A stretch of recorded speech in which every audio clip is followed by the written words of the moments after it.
Et on commence, Pascal, avec, vous en avez fait les frais, une journée noire aujourd'hui, tout le monde est en grève. Oui, les taxis, les aiguilleurs du ciel dans les aéroports, les fonctionnaires, les enseignants, mais bonne nouvelle, pas la SNCF.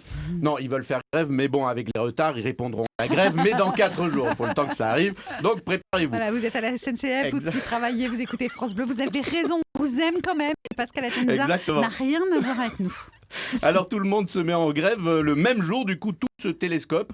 Il n'y a rien de logique. Par exemple, les taxis bloquent les aéroports, mais comme dans les aéroports ils sont déjà en grève, ça sert à rien. Inutile de bloquer, on va pas y aller, ils sont en grève, on vous dit. Les enseignants qui eux aussi sont en grève. Vous demandez aux taxis en fait d'aller autour des gares. Oui, si exactement, c'est mieux. Ouais. Exactement, c'est la bonne idée. Alors les enseignants qui eux aussi sont en grève contre la réforme des collèges. Alors eux, ils ont un argument imparable. Si on fait la réforme des collèges, vos enfants apprendront mal et du coup ils finiront chauffeurs du taxi ou pire, fonctionnaires. Attention, ça a intérêt de marcher. C'est la grève des taxis qui est la plus suivie aujourd'hui. Oui, c'est vrai, il y a de gros problèmes avec les taxis. Par exemple, à New York, les taxis sont jaunes. À Londres, les taxis sont noirs. À Paris, les taxis sont chers. Il n'y a pas non plus assez de taxis pour la ville de Paris. Par exemple, à New York, il y a un taxi pour 5 habitants. À Londres, il y a un taxi pour 8 habitants. Et à Paris, il n'y a qu'une Agnès Salle pour 20 taxis. C'est quand même pas équitable. La PDG de l'INA, dont on se souvient qu'elle avait 40 été 000 euros de à cause de facture. ses factures de taxi.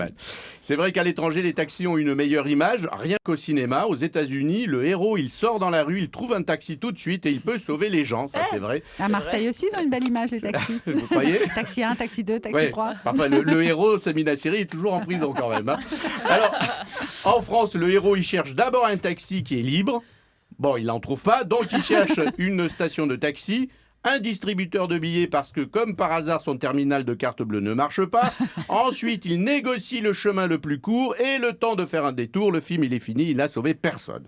Autre problème avec les taxis, c'est que quand ils manifestent, ils sont quand même souvent violents. Les taxis bleus, ils s'appellent comme ça parce qu'ils vous font des bleus. Alors parfois, ils font peur. Non, ils s'appellent comme ça parce qu'ils écoutent France Bleu et nous, on les aime et vous arrêtez vos bêtises. Je vais m'arrêter bientôt avec les taxis. Moi, j'adore les taxis. Chaque fois que j'en prends, ils sont super sympas. Oui, mais il faut qu'ils arrêtent avec les petits sapins. Voilà, exactement. Je vais y venir. Ah, pardon. Je vais y venir. Parfois, alors... Parfois, ils font peur, les taxis. Moi, j'utilise les taxis pour endormir mes enfants. Si tu dors pas, j'appelle un taxi. Mais ça lui fait pas vraiment peur parce qu'il sait que je vais avoir du mal à en trouver. Donc, voilà. En même temps, il faut arrêter de demander à vos fils de 10 ans de conduire des Uber. Il faut leur donner de l'argent de poche. Oui, c'est vrai. Alors, les taxis manifestent une fois de plus contre les VTC, qu'ils traitent de racoleurs, autrement dit de prostituées, ce qui n'est pas tout à fait vrai. Une prostituée, elle t'offre pas une bouteille d'eau après avoir fait sa petite affaire, contrairement au VTC, c'est toujours le petit service. Et puis, il y a un truc que je ne comprends pas. Quand les taxis sont en grève, ils brûlent des pneus. Or, les pneus, c'est leur outil de travail. Pas de pneus, pas de taxi. C'est comme si les cuisiniers en grève, ils brûlaient leurs plats. Ouais, ça n'a aucun intérêt. Alors qu'il y a un truc plus efficace, c'est qu'ils brûlent les petits sapins désodorisants du rétroviseur. Moi, je suis pas bien. Ça me reproche, ces petits sapins. L'odeur est tellement insupportable que tu cèdes surtout. Alors, je sais... En même temps, sans le sapin, on ne sait pas si l'odeur serait meilleure. Oui, c'est vrai. Ça sent le renfermé. Je viens d'y penser, d'avoir l'image d'un seul coup. Alors, je ne sais pas s'il est bon ton d'être contre les taxis en ce moment, mais à Paris, entre un métro qui pue et un Vélib qui pèse 150 kilos, je choisirai toujours le taxi. Quand même. Je finis bien. Ouais. Voilà. Mais ce matin, je suis arrivée de la gare du Nord, je viens de Belgique, et il y avait des taxis qu'on proposait sous le manteau. Ah bah évidemment. Avec des petits pères qui disaient « Taxi racole ». Un taxi, tu veux un taxi ? Non merci monsieur.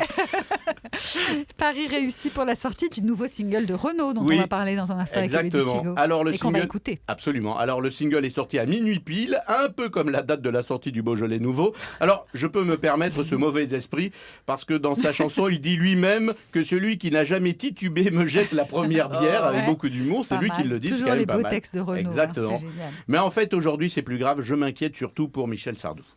C'est son anniversaire, il a 69 ans aujourd'hui. Alors, le mois de janvier n'est pas encore fini et on sait combien il a été difficile pour les Michel de 69 ans. Donc, on va le surveiller de près. S'il traverse cette journée, ça ira. On lui conseille de ne pas prendre de taxi, on ne sait jamais. Mais si j'étais Elodie Hugo, je préparerais une chronique sur Sardou pour demain. Voilà, avance-toi dans ton travail. Merci. Merci Pascal, c'était les paris de Pascal avec Pascal Atenza. Prenez un taxi. Voilà, ouais.